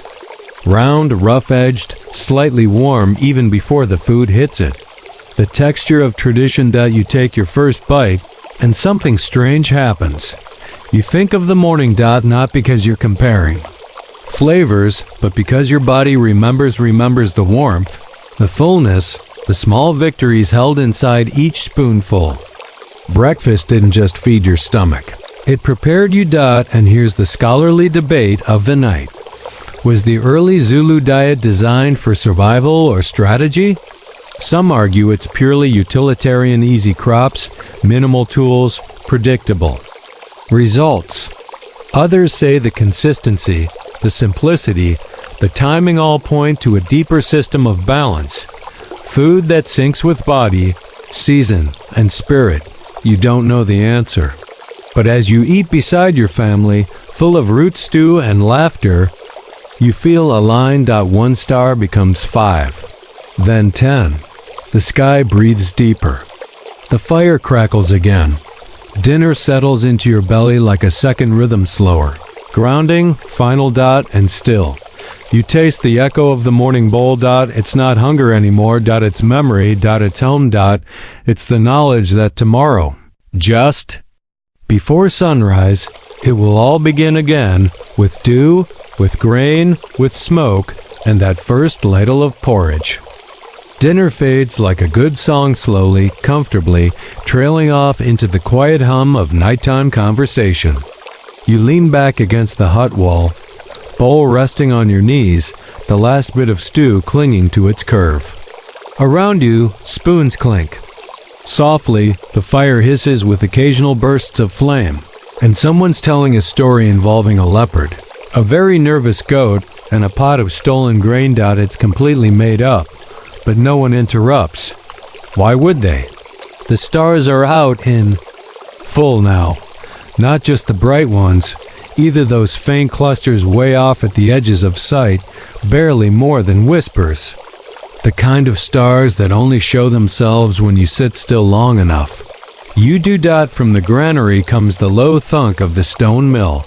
Someone started grinding, already getting ahead for tomorrow's porridge. You recognize the rhythm immediately. Short, heavy strokes. That's your aunt. She always grinds like she's mad at the grain. Temba, lying on the ground with his arms behind his head, mutters, "If we sleep here, they'll put bowls in our hands by morning." "Then we eat in our dreams," you reply. Fair trade. Here's Your historical fact. Food in early Zulu life wasn't just about fuel, it was woven into timekeeping. The preparation of sorghum, for example, dictated the flow of the morning. Grinding had to be done before sunrise if breakfast was to be served. Warm. A delay at the mill meant a delay for everyone. It was a communal clock, and everyone read it. And the quirky bit?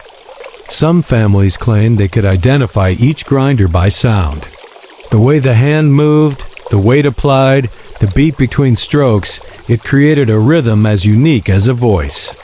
In the quiet of night, you could tell who was preparing your breakfast. Before the pot even touched the fire, you smiled to yourself. It's true. You could pick out that cadence anywhere. You rise, bowl in hand, and carry it to the water basin. Washing up isn't a chore tonight, it's ritual. The cool water on your fingers, the soft scrape of woven brush against clay, it calms your nerves. Marks the shift from eating to resting. Nearby, your grandmother's voice floats through the dark. She's talking to the baby again, rocking him in a skin-wrapped bundle, telling him about stars that guide travelers and how porridge cools faster if you blow with your eyes closed. You're not sure that last part is scientifically accurate, but the baby seems convinced. As you set the bowl on the drying mat, you look around the homestead, at the empty seats near the fire, at the outlines of people beginning to drift indoors, at the way the day is folding itself up neatly like a well-worn blanket.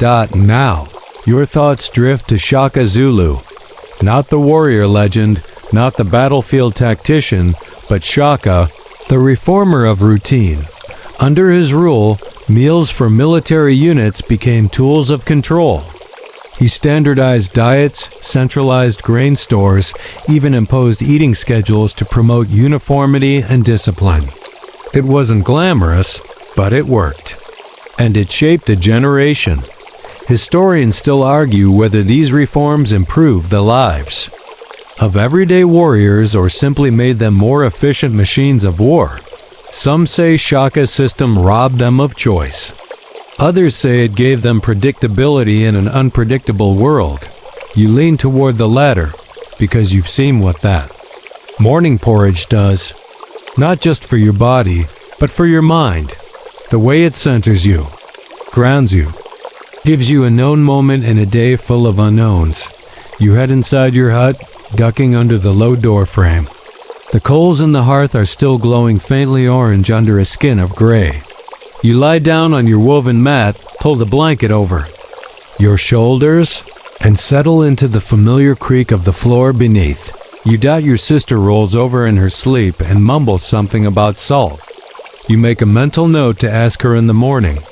Outside, the last of the dishes are stacked. The fire is covered. The crawl gate is latched with its familiar thunk. Somewhere a rooster clears its throat too early and is immediately shushed by a goat.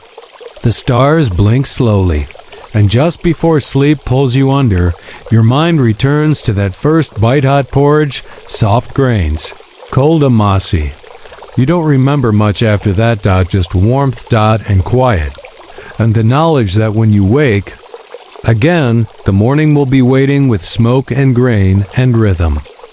You wake before the sky changes, not because someone calls you, or because a rooster shouts from the fence line. No, it's quieter than that. It's the hush of the pre-dawn air, the pressure of stillness so complete that it nudges you awake like a soft tap on the shoulder. You blink in the darkness, eyes adjusting to the faint embers still breathing in the hearth. Your body aches. Not the sharp kind, but the dull echo of yesterday's effort.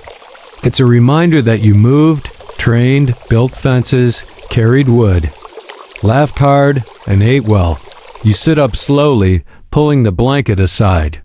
The hut is still in shadows, your siblings rolled into bundles beside you like stray blankets. You push yourself upright, stretch, and step outside into the cold blue hour that only early risers and overly ambitious birds ever truly experience. The village is hushed. A thin line of smoke slips from one hut. Someone else is awake too. Probably. Your aunt again. That woman could grind sorghum in her sleep and still get it finer than you ever will. And right on cue, you hear the low scrape. Scrape?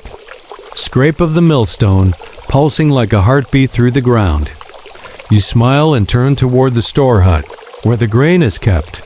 The morning is yours. Here's your historical fact. The early hours were sacred in traditional Zulu homesteads. Before the village stirred to full life, these moments often accompanied only by the sounds of grain being ground or cattle shuffling in the kraal served as time for silent preparation, light meditation, and often solitary tasks. It wasn't uncommon for warriors and mothers alike to use this hour to think, to sing quietly, or to simply breathe. And now for a curious tradition, in some clans, the first person to grind the day's grain was thought to bless the entire homestead's health for that day. It was both superstition and strategy and incentive to rise early to take ownership of the rhythm.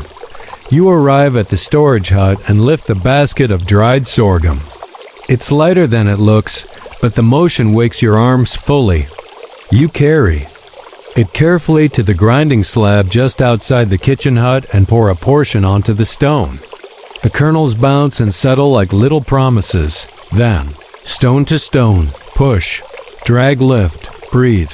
Push, drag, lift, breathe. You find the rhythm.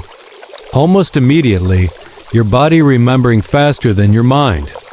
It's not hard, this task, but it's demanding in that thoughtful way. Enough to keep you focused. Enough to leave room for the mind to wander safely. And your mind does wander to the bowl you'll hold later to the fire that will warm it to. The thin crack in your favorite pot that you never report because it feels like an old friend. Temba appears some time later, barefoot and wrapped in a blanket, hair standing up like startled grass. You're grinding already? You gesture toward the half-full bowl. Somebody has to make sure you don't get dry porridge. He grunts and sits beside you, arms around his knees. I dreamed of sweet porridge. Let it go. Never. You pass him the ladle and point to the pot. You can stir. No. You want porridge? Yes. Then stir. He sighs with the dramatic flair of a prince forced to scrub his own crown and grabs the stick. The fire crackles. Water warms, and the smell of morning begins to rise again, smoky, nutty, soft around the edges. You add the ground flour in slow streams, stirring constantly. No lumps. That's the goal. Everyone says no lumps like it's easy. It's not. And now, your scholarly debate. Anthropologists often examine whether Zulu culinary routines were driven by strict necessity or symbolic purpose. Was the repetition grind, stir, wait, serve merely survival, or was it ceremonial in its quiet way? Was it sacred in its simplicity? You'd argue yes, because this morning, just like the one before it and the 100 before that, feels like something more. Temba sniffs the air. This smells better than yesterday's. You frown. It's the same, but I stirred. Exactly. He throws a grain of sorghum at you. It misses.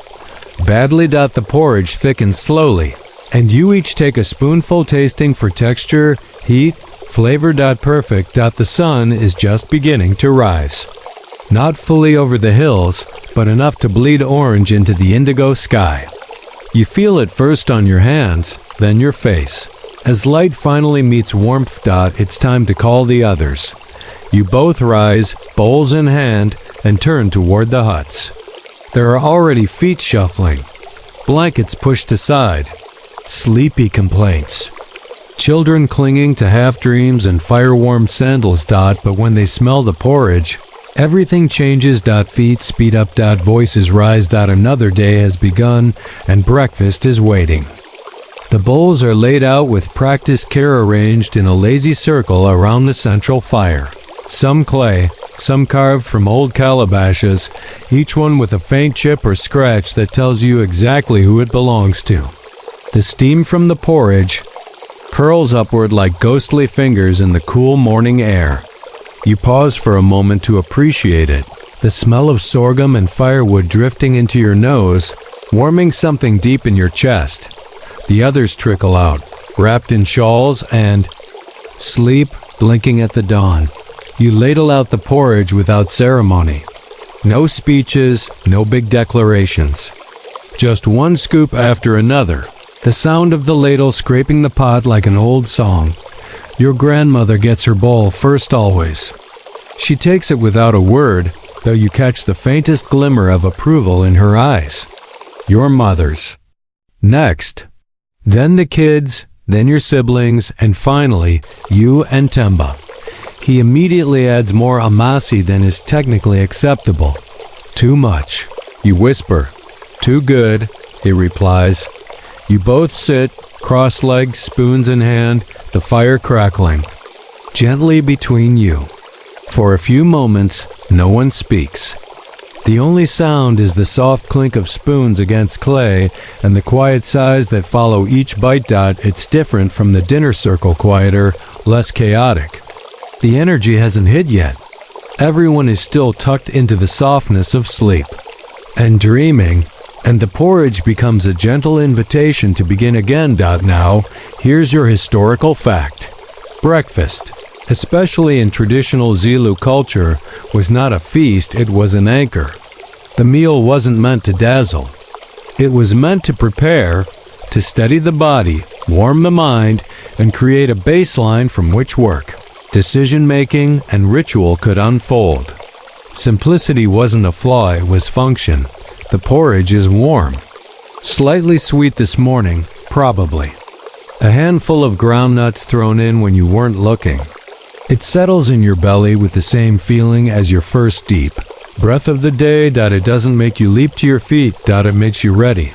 Someone said we might get biltong. Today, your sister says between bites. From where? You ask. She shrugs. I didn't ask, but I hope it's springbok. Or something with stripes. Temba grins. You just want a dramatic meat. Is there any other kind? She says. Now for your quirky tidbit. Dried meats like biltong weren't just snacks, they were quiet status symbols. The type of meat, how it was cut, whether it was shared or hoarded, all of it spoke volumes. Biltong was also often served sparingly during breakfast, especially when people were traveling or preparing for ceremony. Just a few slices could elevate a simple porridge into a warrior's feast. You remember the last time biltong appeared? At breakfast. It was during the visit of a respected elder from another village. Thin slices, carefully placed beside the porridge, not mixed in, but resting like punctuation marks. Everyone ate a little slower that day. Maybe if I train hard enough today, Temba says, they'll give me the first piece. Maybe if you actually hit your spear target today, you reply. The group chuckles. Even your grandmother hums. Softly. It's not mockery. It's the soft jab of a family that's watched you grow, trip, and rise again. The sun is higher now, the gold deepening into pale yellow. Roosters are finally making their declarations. Chickens strut like they own the yard. The smoke from other fires curls above the huts, and you hear the occasional thunk of a gourd being rinsed. And just like that, the spell of breakfast starts to lift. Spoons slow. Bowls are wiped clean. Kids begin to wander. One of them kicks a pebble across the yard with the gravity of someone solving a major political dilemma. The aunts begin discussing laundry. Your father asks if the fence repair held through the night. You rise and carry your bowl to the water jug. Rinse. Stack. Done. But that warmth lingers, not just in your stomach, but in your chest, in your limbs, in the way you move slower, but steadier. Historians still argue whether the Zulu diet was a result of scarcity or intentional design. Could they have eaten differently if more options existed? Maybe. But the fact remains, the people here chose consistency, predictability. Rhythms that aligned with work, weather, and the wisdom of elders. And rhythm, you think, is a kind of power. You feel it in the scraping of the pot, in the even grind of grain, in the hush that falls around the fire each morning when the first bite is taken. You feel it now. As the village begins to buzz again, as the first duties are handed out, and someone calls your name with the unmistakable tone of you're helping with something heavy today, you groan, but your feet are already moving, because you're ready. Thanks. To porridge. Again. By mid-morning, the sun is no longer gentle. It pushes down from above with the steady insistence of a parent who's already reminded you 3 times to fetch the firewood. The ground, still damp in patches from the morning dew, begins to warm. Beneath your bare feet, the dust rising in soft little puffs as you walk. Today's task is harvesting immersive wild greens. You've been sent out with your sister, a woven basket, and very few instructions besides, don't come back with weeds. She leads the way, of course. She always does. You pass the outer edge of the homestead, moving past the last of the stored grain bundles, stepping lightly around the goat that has planted itself in the exact center of the footpath, and continue into the open scrub where the softest, tastiest leaves grow. Your sister hums as she walks. The tune, familiar one of the work songs from grinding, though slower now, gentler. It's the kind of melody that fills the space between tasks, like the smell of wood smoke that never quite leaves your clothes. You crouch beside a cluster of short, leafy plants and begin picking. The leaves are soft, slightly bitter to the taste. If eaten raw, but perfect when boiled with groundnuts or stirred into thick porridge. You pinch the base of the stem, twist, and pluck. Into the basket. Again. Again. Not that one, your sister says suddenly, nudging your hand away from a plant with pale purple flowers. That one's for headaches, not breakfast. Right, close call. Here's your historical fact. Immersive, or wild greens, were essential to the early Zulu diet, especially in the dry months. Foraged from the surrounding fields and often combined with staple grains, these greens added variety, vitamins, and subtle shifts in flavor to otherwise predictable meals. Some were eaten fresh, others dried and stored for later. And many had medicinal uses alongside culinary ones. And your quirky tidbit? Some of these greens had nicknames like mother-in-law's tongue for the sharp-tasting ones, or lazy man's leaf because it grew close to the homestead and required almost no walking to gather. Elders claimed you could judge a cook by which greens they chose and whether they rinsed them in cold or warm water. Your sister is fast. Her basket fills twice as quickly as yours. She's not rushing, just efficient, knowing exactly which leaves are best, how to snap them at the base, and how to fold them so they don't wilt in the heat. You try to match her pace. You fail. She doesn't comment. She doesn't need to. When the basket is full, you stand together and stretch. The sun is higher now. You wipe your forehead with the back of your hand and look out across the fields. The sky stretches endlessly, a pale dome of summer heat and floating clouds.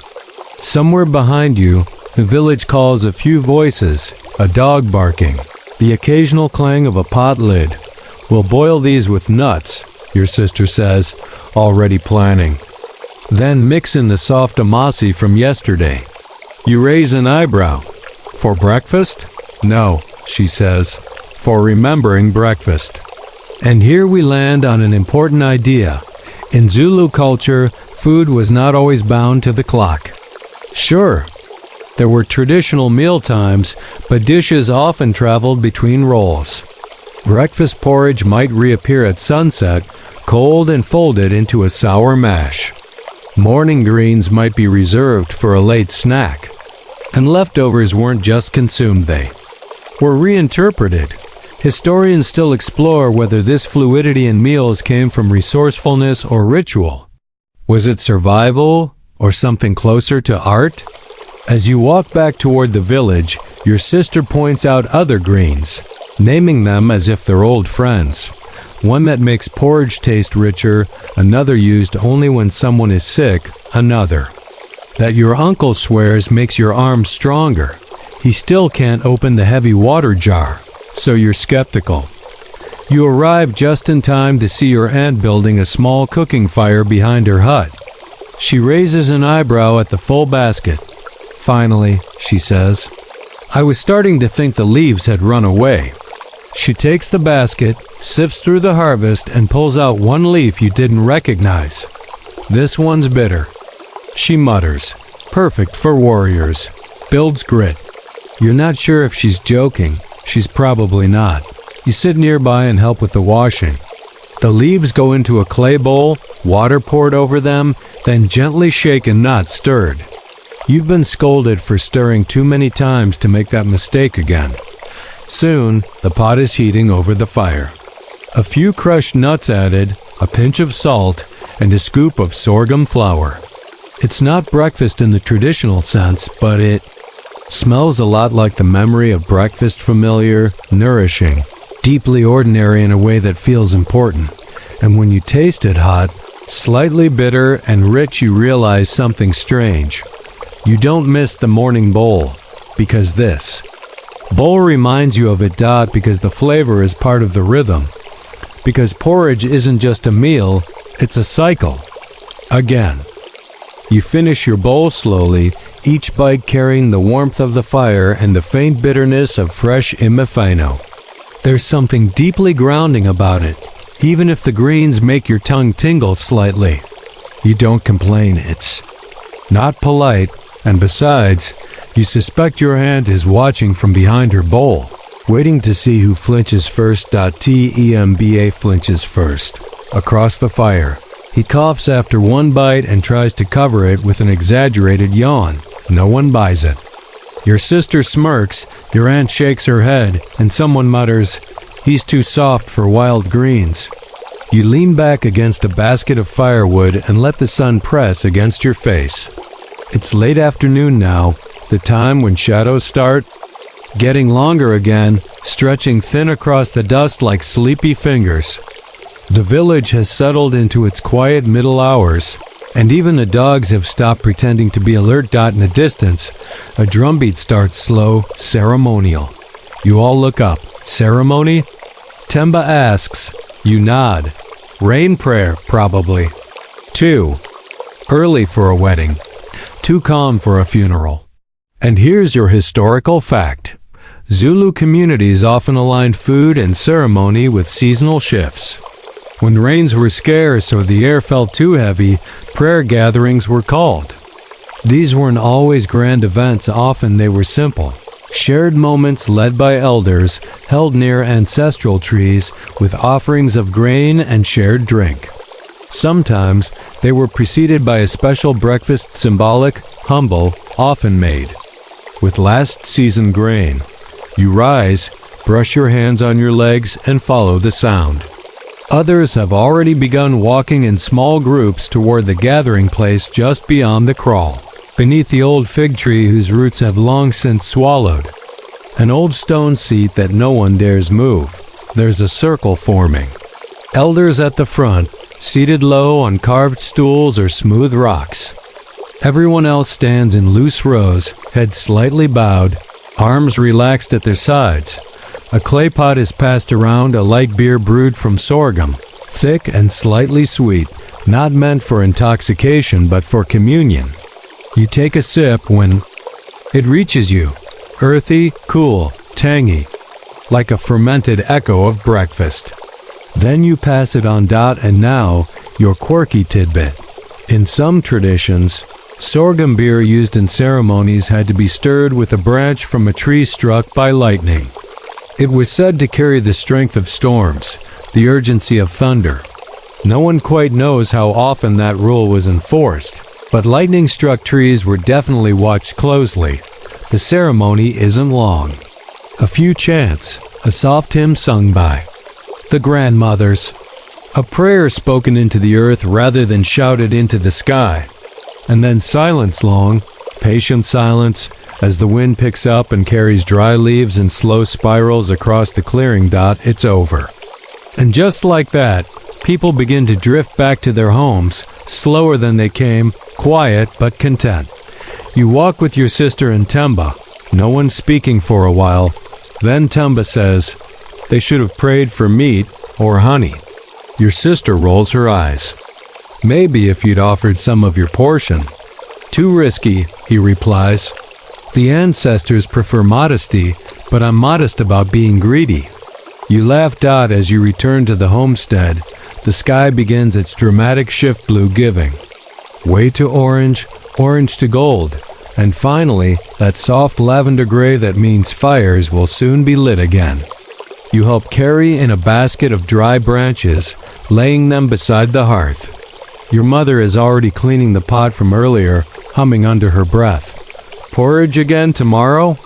You ask casually. She looks at you like you've asked whether. "The sun will rise. What else would it be?"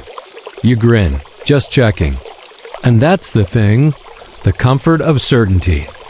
Historians still debate how routine shapes culture. Is repetition a product of limitation or of wisdom? Does doing the same thing each morning dull the mind or sharpen the spirit? You know what you think. You think that in a world full of shifting weather, unpredictable harvests, and the occasional goat that escapes and eats your neighbor's reeds, having one thing you can count on, one bowl, one fire, one shared spoon, is not just practical. It's sacred. You sit by the fire again, watching the flames rise and bend. You think of tomorrow not in dread, not in haste, but with a quiet kind of knowing. There will be porridge. There will be grain. Ground at dawn. There will be sour milk, thick and cool. There will be laughter, and maybe teasing, and maybe, if. The stars are generous. Biltong. You stretch your legs out, feeling the day in your bones, and watch the fire crackle into night. One bowl ends. Another waits. The rhythm continues. Again. The stars are sharp tonight, not scattered or hazy, but crisp, almost too bright for how quiet the world feels. They hang overhead like beads stitched into the sky, each one anchored by stories you've heard since you could walk. You lie flat on your back outside the hut, head resting against a folded shawl, watching the constellations shift ever so slowly. It's your favorite time of day. The in-between. When the world has finished working but hasn't yet agreed to. Sleep. Fires are down to glowing embers, voices low, most children finally corralled into their mats. Temba lies next to you, chewing a piece of dried root and attempting to whistle with absolutely no success. "Still no biltong," he says. "Maybe." "The stars will drop some," you reply.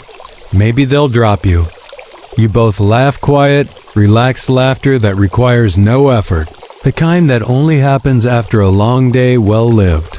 And as you lie there, you notice something. The fire smoke clinging to your skin, the faint tang of amasi still on your tongue. And under all that, the slow, satisfied weight of sorghum porridge in your belly. Hours later, and it's still with you. That's the thing about food like this, it doesn't just pass through. It stays. It shapes the day. The rhythm of breakfast carries into the night. Here's your historical fact.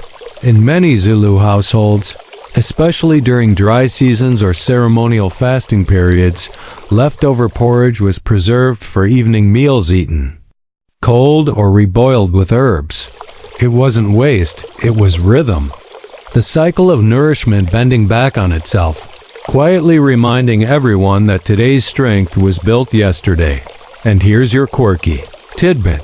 Some warriors would hide a spoonful of porridge in a gourd under their sleeping mat to feed the dreams, it was said.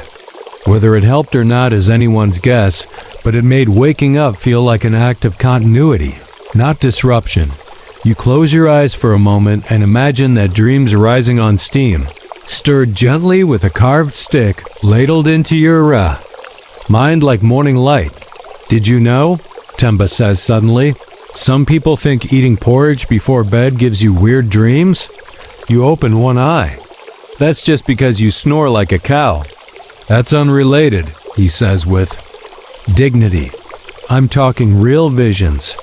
One guy said he dreamed of a porridge pot that could talk. What did it say? Stir me better. You groan. But its true dreams and porridge are often mentioned together in folk tales.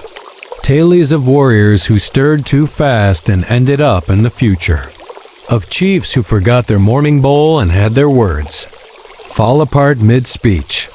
Of children who swallowed the last spoonful and suddenly understood everything. These stories don't live in scrolls or textbooks. They live in kitchens, around fires, between bites. You turn onto your side and watch the last of the coals dim. There's no rush, no harsh edges to the night. Just the slow hush of sleeping chickens, the creak of a tree adjusting itself in the wind, and the faint breath of someone humming in a hut across the kraal, probably your grandmother. The song. So low it feels like it's being sung directly into the dirt. Historians still question how much of Zulu daily life was shaped by food, whether it led the rhythm or simply followed it. But you think of the way everyone moves after breakfast, the timing of chores, the calm way tasks unfold, the way even disputes seem less sharp with something warm in your belly. It's not just food. It's a tempo. Kind of shared heartbeat that pulses through the entire day. Steady and unnoticed until you stop and realize everything's been keeping time with the spoon. You yawn slow and wide. Temba, now absolutely pretending not to snore, has drifted off beside you. The stars overhead keep spinning. The goats nearby are lying down, finally done with their endless rearrangement of sleeping spots. And you think again, softly, without needing to say it aloud, there will be porridge tomorrow. There will be smoke. And song. There will be soft steps across dewy grass. There will be sorghum grinding and the smell of something warm, something familiar, curling out of a blackened pot into the morning air. And you'll be there for it. You always are. Because in this village, under these stars, you rise with breakfast. Again. The first sounds of morning are quieter than usual. Not because the village is still asleep, far from it. You hear a baby cry, a pot lid clatter, someone coughing like they're trying to evict a ghost from their lungs. The rooster has clearly been yelling since before dawn, but today, somehow, even he seems tired of his own voice. It's not quiet, because nothing's happening. It's quiet because everything's happening slowly. You rise from your mat, joints creaking like old wood. The floor is still cool beneath your feet. The hearth glows with the coals left overnight, and beside it, the round clay pot waits already filled with water, already whispering steam. Someone beat you to it. Your mother, of course. She gives you a nod but says nothing. Neither do you. It's early enough for silence to still feel sacred. You step outside, and the cool breeze kisses your cheeks with the softness of river fog. Dew clings to everything, grass blades, goat hooves, even your own eyelashes. You breathe it in. The smell of morning, smoke, damp wood, grain dust, and the faintest trace of sour milk from the amasi jars airing near the fence. It's another day. But also, somehow, the same day. Or the continuation of a day that started, who knows how long ago. That's the nature of rhythm. You walk to the grinding stone and pick up the cylinder. It fits perfectly in your hands now, like it was made for you, or you were made for this. Begin. Push. Drag. Breathe. Reset. It's less work now. More meditation. You let your mind float. You remember the porridge from yesterday and the day before. The bowl that your grandmother always uses, even though the rim is chipped. The way your cousin hums while stirring. The way Temba insists that his stirring adds emotional depth to the meal. You think of the ceremony, the stories, the talking bowl from Temba's dream. You smile, just a little. And here's your final historical fact. Anthropologists now Recognize how indigenous food systems, like the Zulu breakfast tradition, were far more than subsistence. They were cultural engines. They structured time. They distributed labor. They encoded values, respect, patience, cooperation, and humor all into the daily act of preparing a meal. And your final quirky tidbit? Some say warriors would whisper their hopes into the porridge before eating it just once, right as the spoon reached their lips. It wasn't a prayer, exactly. More like an agreement between the stomach and the soul. Today, as you lift your own spoon from the bubbling pot, you whisper nothing out loud, but you feel it. A promise. Another day. Another bowl. You ladle out the first servings. Your family gathers as they always do. Temba arrives late, hair a mess, face hopeful. Tell me this one has meat, he says. It's porridge, you reply. But what if it doesn't taste like porridge? It always tastes like porridge. He sits, sighs, and takes a bite. Then he nods. Tastes like porridge. Exactly.